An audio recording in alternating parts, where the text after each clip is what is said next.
Menjelang pemilihan Kepala Desa atau Pilkades 2023, pemerintah Kecamatan Sukaraja, Kabupaten Bogor melakukan jemput bola perekaman elektronik kartu tanda penduduk atau EKTP bertempat di aula kantor Desa Pasir Laja, Kecamatan Sukaraja.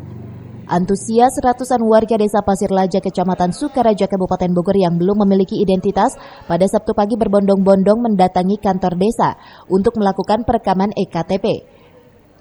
Sekretaris Desa Pasir Laja mengatakan, jemput bola perekaman EKTP yang digencarkan pemerintah kecamatan di kantor desa tersebut didominasi dari kalangan remaja yang masih duduk di bangku sekolah atas dan menginjak usia 17 tahun. Kegiatan perekaman KTP elektrik untuk persiapan pemilihan kepala desa tahun 2023.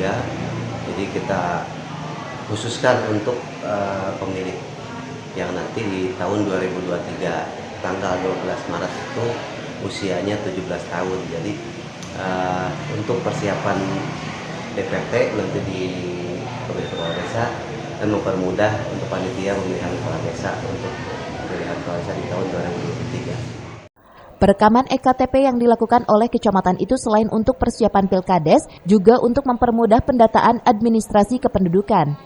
Dari Sukaraja, Kabupaten Bogor, Suhanda Abrizi melaporkan.